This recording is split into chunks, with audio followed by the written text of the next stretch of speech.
Saya ingin mengajak Anda kembali ke akhir dinasti Han, sebuah masa ketika Tiongkok tidak diperintah oleh hukum, melainkan oleh pedang. Negara terpecah, para pejabat saling mengkhianati, dan perang menjadi bahasa sehari-hari.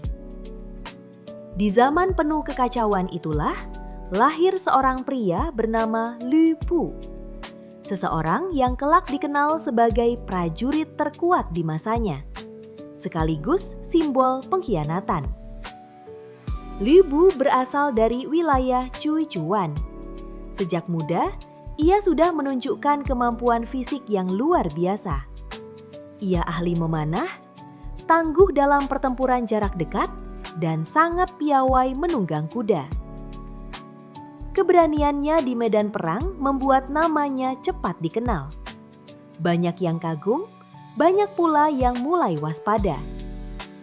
Namun sejak awal, Lü Bu bukanlah sosok yang tenang. Ia dikenal mudah marah, sulit dikendalikan, dan cenderung mengikuti ambisi pribadinya. Kekuatan besar dalam dirinya tidak diimbangi dengan kebijaksanaan. Karir militernya mulai menanjak ketika ia mengabdi kepada Ding Yuan, seorang jenderal yang melihat potensi besar dalam diri Lü Bu. Ding Yuan bahkan mengangkat Lü Bu sebagai anak angkat dan memberinya kepercayaan penuh. Dalam dunia yang dipenuhi pengkhianatan, hubungan ini seharusnya menjadi fondasi kesetiaan. Namun, sejarah seringkali berubah oleh satu keputusan. Ketika Dong Zhuo datang ke ibu kota dengan pasukan besar dan ambisi menguasai pemerintahan, ia menyadari satu hal. Selama Lü Bu berdiri di pihak lawan, rencananya akan terancam. Maka Dong Zhuo melakukan apa yang paling ia kuasai, membeli kesetiaan. Ia menawarkan jabatan, kekuasaan, dan seekor kuda perang legendaris bernama Red Hare. Bagi Lü Bu, tawaran itu terlalu menggiurkan. Pada akhirnya, ambisi mengalahkan rasa terima kasih. Lü Bu membunuh Ding Yuan. Dengan satu tindakan itu, ia mendapatkan segalanya dan sekaligus kehilangan kehormatannya. Sejak hari itu, nama Lü Bu mulai dibicarakan dengan dua nada. Kagum akan kekuatannya dan takut akan pengkhianatannya. Dong Zhuo kemudian mengangkat Lü Bu sebagai anak angkat dan pengawal utamanya. Selama Lü Bu berada di sisinya, hampir tidak ada yang berani menentang Dong Zhuo. Lü Bu menjadi simbol kekuatan rezim tirani tersebut.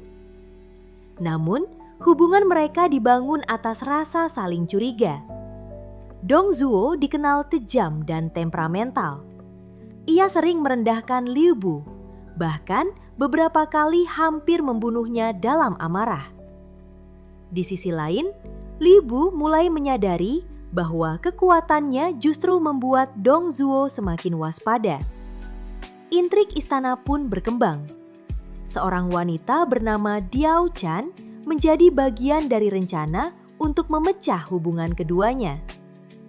Entah karena cinta, manipulasi, atau ketakutan, Lü Bu kembali berada di persimpangan yang sama. Dan sekali lagi, ia memilih pengkhianatan. Dong Zhuo tewas di tangan Lü Bu. Kejatuhan tiran ini disambut sorak-sorai. Untuk sesaat, Lü Bu dipandang sebagai pahlawan. Namun, kegembiraan itu cepat berubah menjadi keraguan. Orang-orang mulai bertanya, jika ia mengkhianati Ding Yuan, lalu Dong Zhuo, siapa yang bisa menjamin ia tidak akan mengkhianati lagi? Sejak saat itu, hidup Lü Bu tidak pernah stabil. Ia berpindah-pindah kesetiaan kepada Yuan Shu, Yuan Shao, hingga Liu Bei. Dimanapun ia berada, ia selalu dibutuhkan karena kekuatannya, tetapi tidak pernah benar-benar dipercaya. Masalah Lü Bu bukan terletak pada medan perang. Di sana, ia hampir tak terkalahkan. Masalahnya ada pada kepemimpinan. Ia sulit mendengar nasihat, cepat curiga, dan sering mengambil keputusan berdasarkan emosi. Ia bisa memenangkan pertempuran, tetapi gagal mempertahankan kesetiaan pasukannya. Perlahan, kekuatannya tidak lagi cukup untuk menutupi kelemahannya. Akhir hidup Liu Bu ditentukan dalam pertempuran Siapi. Pasukannya dikepung oleh Cao Cao, seorang pemimpin yang bukan hanya kuat, tetapi juga cerdas dan sabar.